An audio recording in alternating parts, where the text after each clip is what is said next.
കോഴിക്കോട് നടക്കുന്ന ബി.ജെ.പി. ദേശീയ executive ഏകാത്മകവാദം നടപ്പിലാക്കാനാണെന്ന് CPIM സംസ്ഥാന സെക്രട്ടറി കോടിയേരി ബാലകൃഷ്ണൻ. ചാതുർവർണ്ണ വ്യവസ്ഥയെ തിരികെ കൊണ്ടുവരാനാണ് ബി.ജെ.പി. ശ്രമിക്കുന്നതെന്നും കോടിയേരി കണ്ണൂരിൽ പറഞ്ഞു.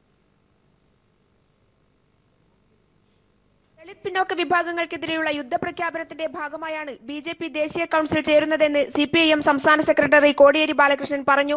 ചാതുർവർണ്ണ വ്യവസ്ഥയുടെ പുനഃപ്രതിഷ്ഠയാണതെന്നും അദ്ദേഹം പറഞ്ഞു. അതേസമയം പാകിസ്ഥാൻ വിരുദ്ധ മുസ്ലിം വിരുദ്ധ വികാരം ഇളക്കിവിട്ട് യുദ്ധത്തിലേക്ക് നയിച്ച് യഥാർത്ഥ ജനകീയ വിഷയങ്ങളിൽ നിന്നും രക്ഷപ്പെടുകയാണ് ബി.ജെ.പി. സർക്കാർ. ബി.ജെ.പി.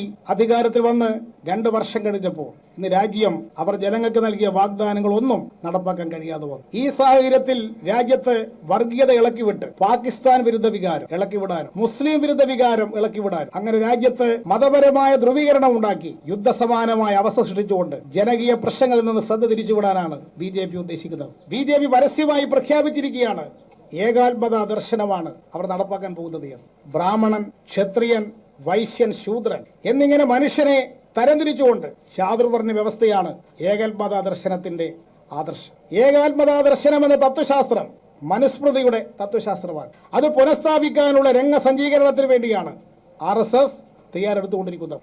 ദളിത് വിരുദ്ധ, പിന്നോക്ക സമുദായങ്ങൾക്കെതിരായ, മതന്യൂനപക്ഷങ്ങൾക്കെതിരായ ഒരു യുദ്ധപ്രഖ്യാപനമാണ് കോഴിക്കോട്ട് ബി.ജെ.പി. സമ്മേളനം വെച്ച് മുഴങ്ങാൻ പോകുന്നത്. ഇന്നലെ കണ്ണൂരിൽ UDF-ന്റെ ആ സംഗമ വേദിയിൽ വെച്ച് കുറെ പ്രാവിനെ പറത്തി. അതിൽ ചെന്നിത്തല പറപ്പിച്ച ഒരു പ്രാവ് ആ പയ്യന്നൂരിൽ കോഓപ്പറേറ്റീവ് ബാങ്കിന് മുമ്പിൽ പോയിട്ടാണ് വീണത്. ഇങ്ങനെ സമാധാന പ്രാവുകളെ പറത്തി സമാധാനം പ്രസംഗിക്കുന്ന ഇവർ സ്വന്തം പാർട്ടിക്കാർക്ക് പോലും സുരക്ഷിതത്വം കൊടുക്കാത്ത കോൺഗ്രസുകാർ, യൂത്ത് കോൺഗ്രസുകാർക്ക് പോലും സുരക്ഷിതത്വമില്ലാത്ത ഇവർ സമാധാനവുമായി കണ്ണൂരിൽ വന്നാൽ ആരാണ് ഇവരുടെ ഈ ഗീർവാണ പ്രസംഗം അംഗീകരിക്കാൻ പോകുന്നത്?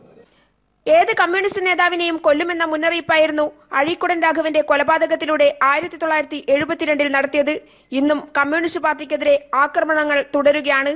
LDF ഭരണം തുടരുമെന്ന അസ്വസ്ഥത കൊണ്ടാണ് UDF-ഉം ബി.ജെ.പി.യും ഭീകരരായി CPIM-നെ ചിത്രീകരിക്കുന്നതെന്നും ചെന്നിത്തല പറത്തിയ സമാധാനത്തിന്റെ പ്രാവ് പറന്നു നിന്നത് യൂത്ത് കോൺഗ്രസ് അക്രമവേദിയായ പയ്യന്നൂർ ബാങ്കിന് മുന്നിലാണെന്നും കോടിയേരി ബാലകൃഷ്ണൻ വ്യക്തമാക്കി. അഴീക്കുടൻ രാഘവന്റെ പയ്യാമ്പലത്തെ സ്മൃതി കുടീരത്തിൽ CPIM ജില്ലാ സെക്രട്ടറി P. ജയരാജൻ, മന്ത്രി E.P. ജയരാജൻ, നേതാക്കൾ M.V. Jayarajan, P.K. Shrimati, K.K. Ragesh, A.N. Shamseer, K.P. Sahadevan, M. Prakashan master തുടങ്ങിയവർ പുഷ്പാർച്ചന നടത്തി.